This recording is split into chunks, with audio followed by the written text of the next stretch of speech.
Hello and welcome back to Wireman's Whimsy. Today we are going to make this really cute card using the Two-Tone Flora die. This is the large one.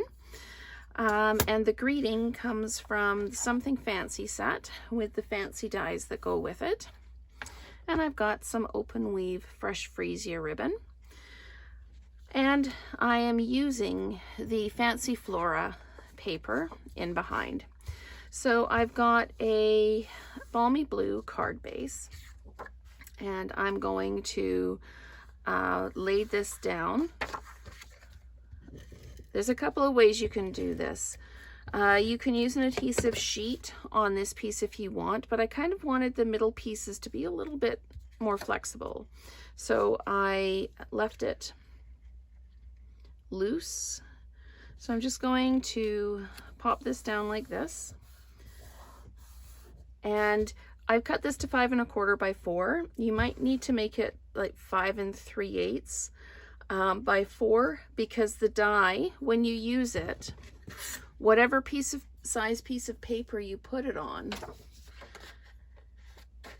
it will cut the image out of the interior and you'll be left with the whole piece here, and then you trim this down to fit. So I can run this through and show you if you like. I'll just run it through. I'm going to put it through at an angle so you can see what I mean. It'll make it much easier to see it. And one thing with this die, every machine is slightly different. Every cut and emboss machine is slightly different. You might need to shim a little bit. I know mine, I had to shim a couple of spots. So I'm just going to run this through and then run it back. There we go. So when I take this out, you can see there's gaps here where I would have had to shim it. But when I take the die off, it's actually cut the impression out of the paper. A really cute use for this would be if you take a 5 1/4 by 4, take a card base. You can actually run this through on the card base like that and make that the front of the card and make it see-through if you wanted to. Same kind of ideas we're doing here, just slightly different. So that's what I mean when I say it cuts it out of your piece of paper. So whatever your existing piece of paper is, try and cut it as square as possible to make it easier to trim up. So that's a couple of tips and tricks with that.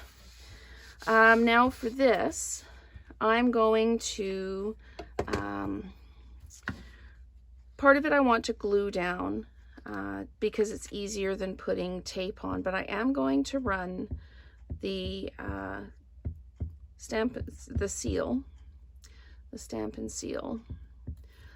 around the edges. You're going to get some kind of like, I don't want to call it overspray, but you're going to get a little bit of overage. But I want to capture the edges so that it's easy to tack down and it doesn't end up lifting off the edge of your card. Now I can show you what to do. I've made my work surface sticky, but this is going to just fit. So we're going to line it up like that.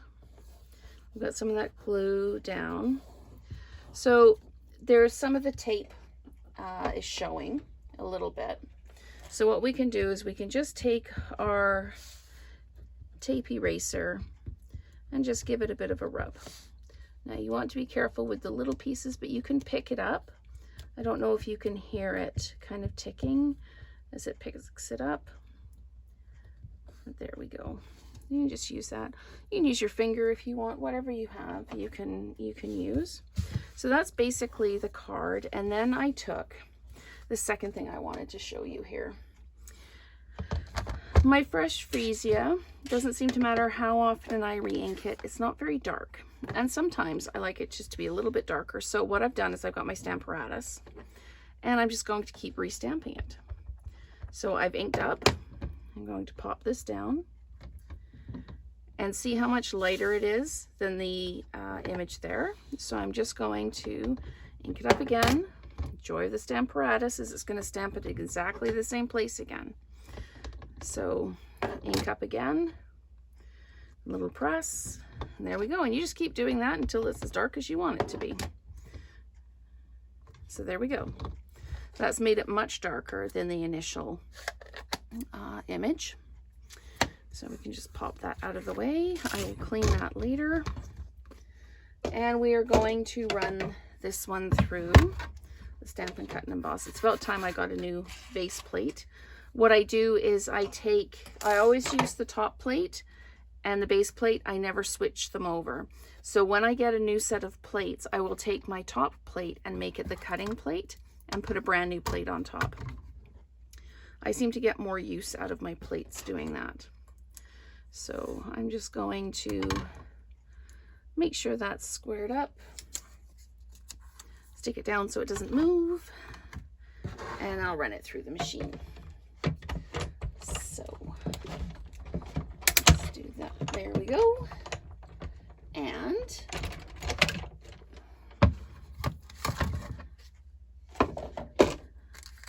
we've got our image. And what I did with this is I just put some adhesive on the back, like this. And then I took my piece of ribbon, which escapes me right now. It's here somewhere, unless I knocked it onto the floor.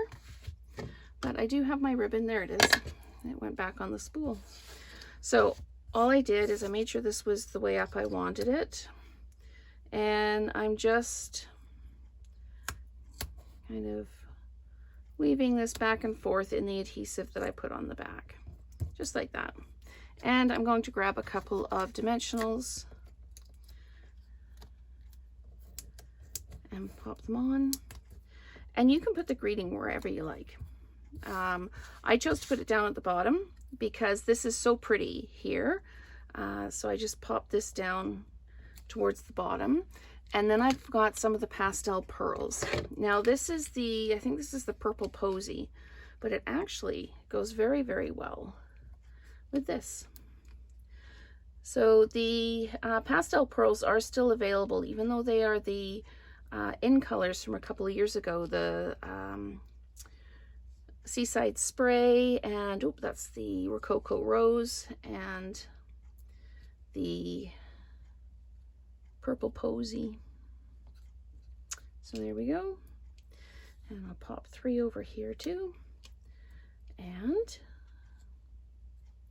the other thing that we could do with this greeting is we could run it through an embossing folder after we've cut it, just to give it a little bit more texture and a little bit more pizzazz. But I kind of like this relatively plain so that you really pay attention to the detail in the die. So thank you so much for watching, and let's create together again soon.